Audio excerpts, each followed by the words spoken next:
So are you feeling a little or a lot overwhelmed in your role as manager right now?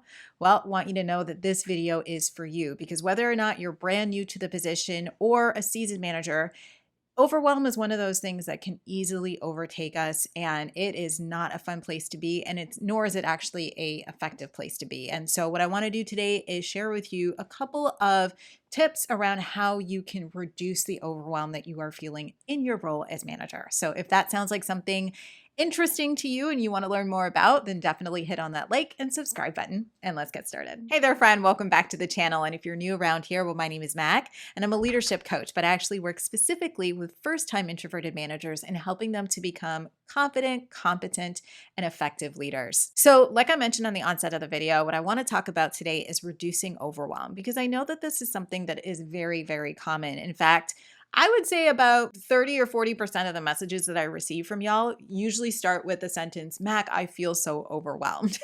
So I know that this is something that most of you are struggling with. So I definitely wanted to cover it on the channel today. So my first kind of like tip around reducing the overwhelm that you might be feeling, whether or not you're brand new to the role or maybe a little bit seasoned, but still feel like so many things are attacking you all at once, is that I want you to get into the mindset of thinking in terms of a proactive leader instead of a reactive leader. Because I would say of those like 30 like percent of the messages that I get that have to do with overwhelm, I would say about like 70% of that 30%, when I like read the situation as you describe it to me, it feels as though you're still in the weeds on a lot of things, right? And I think, again, this has to do with the mindset, right? We really have to shift our mindset as managers into thinking about high impact work. We are no longer doers, like no longer doers. And part of the problem, in terms of the overwhelm you're feeling is because you're still steeped in this, like, I'm a doer. I'm supposed to be doing this work.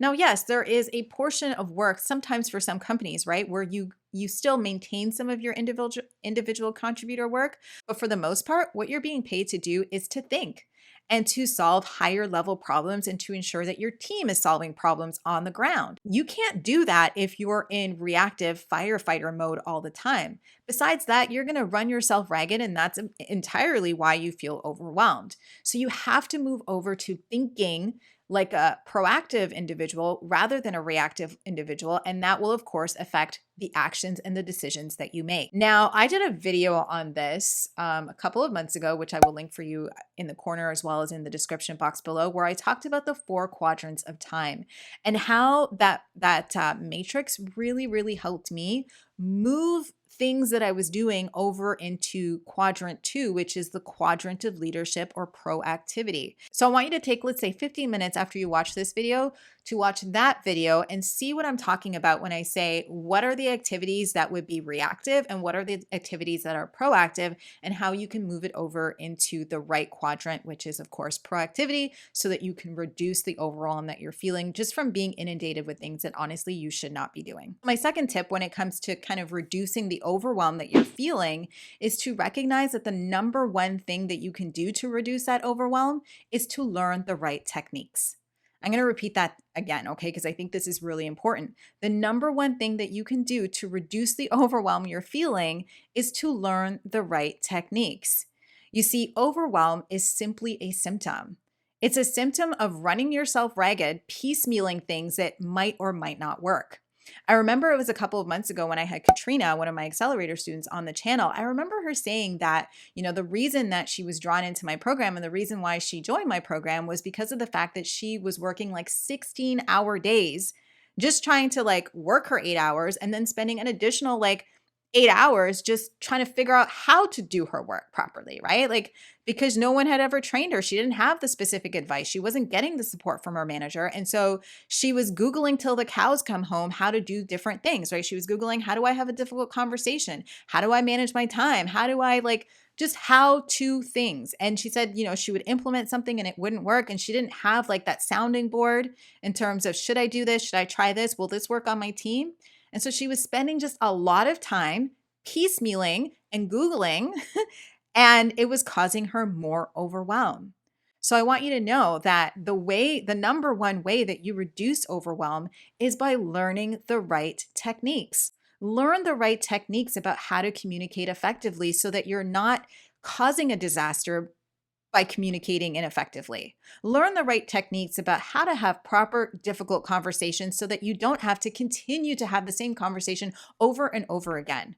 Learn the right technique around how to hold team members accountable so that you're not continuously frustrated when things aren't done and deliverables aren't being met at critical deadlines, right? You have to learn the right techniques. Of course, if you've been following me for some time, then you already know, right? That this is exactly the type of support structure that I provide my new manager accelerator students, right? I give them that specific targeted guidance so that they don't have to piecemeal like crap off the internet. I give them the resources and the tools and the templates so they don't have to piecemeal crap off of Google, right? I don't want them to have to spend hours and hours and hours just overwhelming themselves even more when everything is right there for them. Not just my guidance, but also a community of like-minded leaders who can provide them even more insight as well.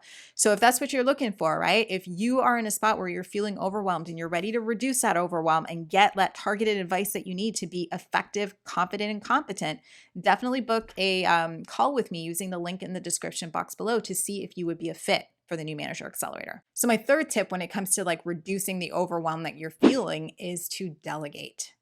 I got to tell you, so much of the stuff that you're doing, you most likely do not need to be doing.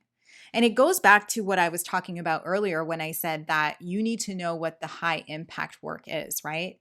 Once you know very clearly in your mind what that high impact work is, then it becomes so much easier to do a couple of things. Set boundaries, say no, and delegate. If you're crystal clear on what your objective is and what you need to do and what you're being paid to do as a leader, then it becomes so much easier to delegate. So I want you to do a time audit and audit all the things that you're currently doing and circle only the things that absolutely only you can do and then delegate the rest. Because quite honestly, the way that I see it, if someone else can do whatever it is that you're doing about 40% of the way, then you can delegate it. And I know that sounds like painful, right? To have somebody do something at 40% capacity, but you can always train them up because that's actually the whole point of delegation is that it not just frees up your time, but it allows you to develop other people. And so, like I said, do that time audit. Take a week and just write down everything that you're doing. And then at the end of the week, circle the things that have high impact, circle the things that only you can do, and then hand off the rest of it and train up the person that you are handing it off to do it to 100%. But as long as that person can do it 40% of the way, hand it off. So tip number 4, when it comes to like reducing that overwhelm, is to pause to go faster. I know that sounds really weird, right? Because usually you feel overwhelmed because you can't get everything done. And I'm asking you to pause and put all those things that you have flying around on hold to go faster. But here's why it works, okay? When we pause to go faster, it allows us in the pause to think about what we're doing. Because oftentimes when we do things, like we're not necessarily thinking about what we're doing. It's like what we're doing because of the fact that we're like on autopilot. You know what I mean? We're just on autopilot doing these things. But if we actually slow down and pause for a second and ask ourselves a couple questions like, does this make sense?